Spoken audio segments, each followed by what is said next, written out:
Now we all know about legendary NBA records like Wilt Chamberlain scoring 100 points in a game, but these are NBA records that you didn't know exist. Now definitely a legend of the past, Tim Hardaway, the father of current NBA player Tim Hardaway Jr., was most known for his scoring, dribbling, and overall playmaking abilities as he averaged a solid nearly 18 points and 8 assists per game throughout his career. Playing for multiple organizations, he was definitely a solid player, but you might not know the embarrassing record that he still holds today. In 1991, Tim Hardaway would attempt the most field goals ever in a game without a make. He went 0 from 17 from the field, and somehow his Warriors still won the game. But don't get it twisted, Hardaway was a great player. He almost always shot the ball well. He was the second fastest player ever to 5,000 points and 2,500 assists when he did it in his 4th season. And he's still the franchise leader in 3 points made for the Miami Heat. But besides all that, he still managed to have a game worth forgetting about, but probably never will because it's such a record-breaking performance. It takes no doubt a special kind of player to miss 17 shots without making a single one. But fortunately for him, his Warriors teammate Chris Mullin put up 36 points that night and led the Warriors to a victory. A loss might have brought out a different reaction from Hardaway, but with the win, he was able to have a sense of humor about the record-breaking game afterwards, saying, "I'm gonna frame this box score. I had to get an NBA record somehow. I was never 0 for blank at any level. What can I say?" Now, Ellis is probably most famous for his 3-point shooting, as he became the first player to surpass 1,200 made threes in his career, and also retired with the second most career 3-pointers made. But with today's game featuring so many more 3-point shooters, he's fallen all the way down to 21st on the all-time list, but Ellis still holds an impressive NBA record that you're probably not familiar with. On November 9th, 1989, the Seattle Supersonics and Milwaukee Bucks played a game that went into quintuple overtime. That's 5 overtimes in one game, and that's unheard of. Ellis actually set a record that night for most minutes ever played in an NBA game, playing for 69 of the 73 minutes. Ellis finished the game with 53 points, including a shot to tie the game at 138 and send the game into its 5th overtime. But Dale expressed he was ready for a game like this. He said, "We all grow up with playground ball where you just keep going all day trying not to lose because you sit down and wait. In the NBA, your body generally knows what to expect, but this was like being a kid on the playground. Just keep going until you drop." Despite a performance of a lifetime, Ellis and the Sonics still lost to the Bucks that night, and he talked about how he felt throughout the game, saying, "It was so exhausting. Near the end of a later overtime, I stole the ball at half court, had a clear path to the basket. I figured out a layup to steal the game, but Alvin Robertson chased me down and blocked the shot from behind. His legs were still a little fresher than mine. I was running in mud." The next day, Sonics actually canceled their shoot-around, and Ellis admitted to sleeping all day, but the day after, he had to guard Michael Jordan, and he put up another 30 points. Now, with the NBA constantly evolving year after year, free throws continue to be a huge factor in many games, and with the league including some of the greatest shooters ever today, you'd probably think that the record for consecutive free throws made belonged to someone like Steph Curry, but it actually belongs to Michael Williams. Williams was drafted in the 2nd round of the 1988 draft by the Pistons, playing very little in the beginning and for 4 different teams in his first 2 years. In his 3rd year, he began to see the court and actually made a name for himself with a stellar defense and excellent free throw shooting. He was a point guard for the Timberwolves when he set the record in 1993, and that year when he was in Minnesota, he began a remarkable streak of 97 consecutive free throws made, where he broke the previous record of 78 in the final game of the 1992-1993 season, going 10 for 10 at the stripe. When asked about accomplishing such a record, Williams said, "I don't know why. The key to free throws is taking them seriously. The closer I got to the record, the more serious I got." Williams was certainly able to take things seriously and immediately focused on continuing the streak into the following season. Right after he broke the record in the final game of the year, he said, "I want to get to 100. This really means a lot to me, to get the record and continue it next season." Now, Williams never quite got to 100. He ended up missing a free throw in his 4th game of the next season against the Houston Rockets, ending his streak at 97, but it's been over 25 years since this record was set, and it still seems like no one could come close to it,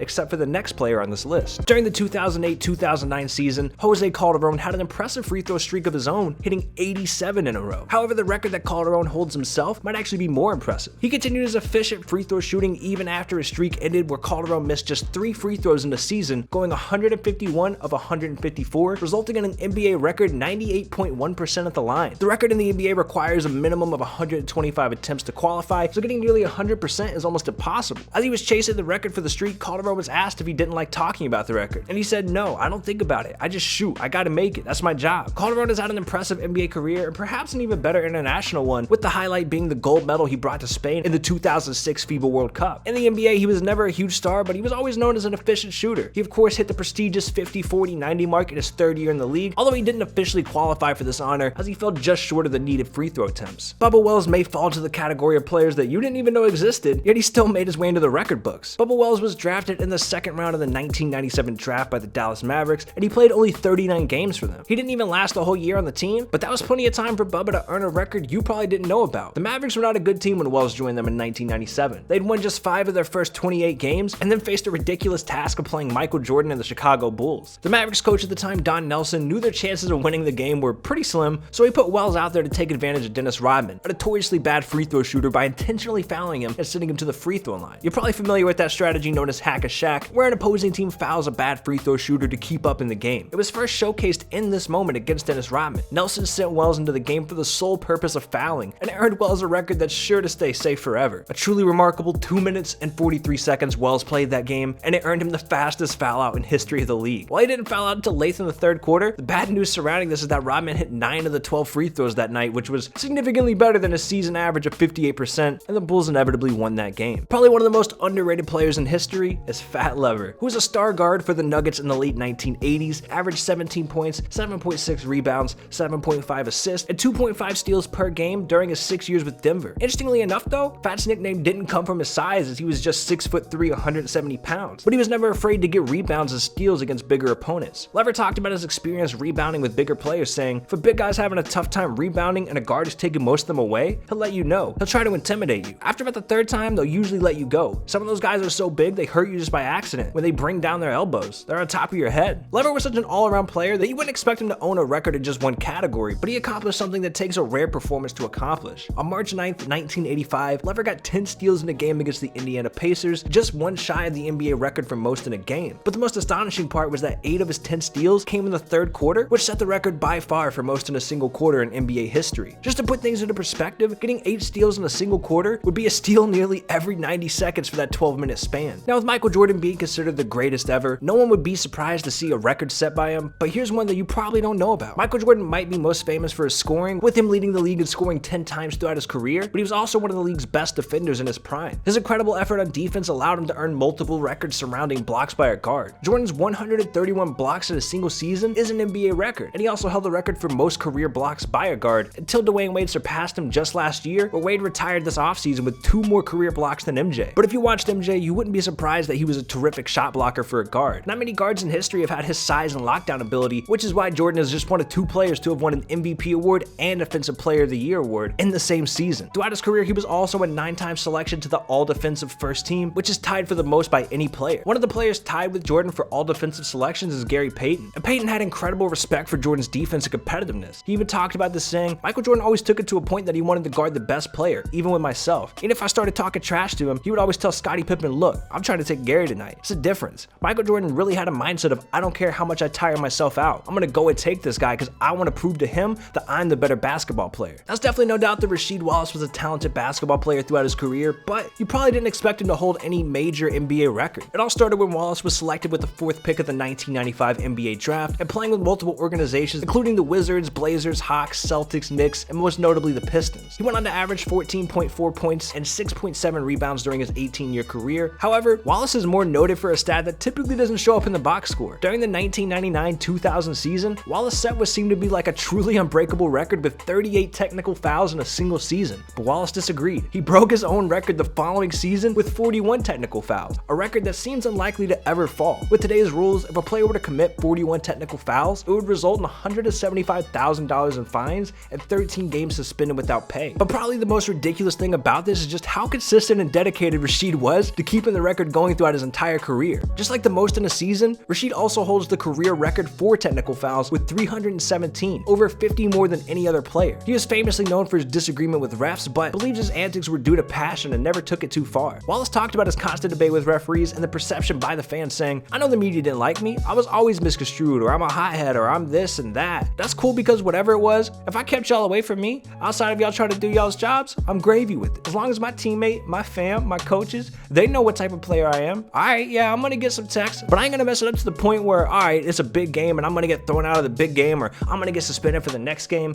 which could have been a big rivalry game, or something like that. I ain't gonna take it that far." Wallace's claim that he never went too far is questionable to say the least. In January of 2003, after a game between the Portland Trailblazers and Memphis Grizzlies, Wallace was upset about a technical that official Tim Donaghy gave him. Despite the fact that Wallace and the Trailblazers won the game, Wallace still felt the need to let Tim know his displeasure about the call in the parking lot after the game, leading to a 7-game suspension. But Wallace still contends that he never made any threat. Now, Wallace calmed down a bit as a player by the time he joined the Detroit Pistons near the end of the 2003-2004 season, and he never discontinued his banter with the officials. By this time, he truly never let it get too far. Don't worry though, he kept it up with his technical fouls, but instead of getting too angry, he just lived by 3 words: ball don't lie. Speaking of ball don't lie, I don't lie. That's right, I would never, and you need to click on this video right now because it's a fire video, and I'm telling you, bro, you're gonna enjoy it. Trust me, I wouldn't lie to you. Ball don't lie, I don't lie. Click on this video, dude. What are you doing?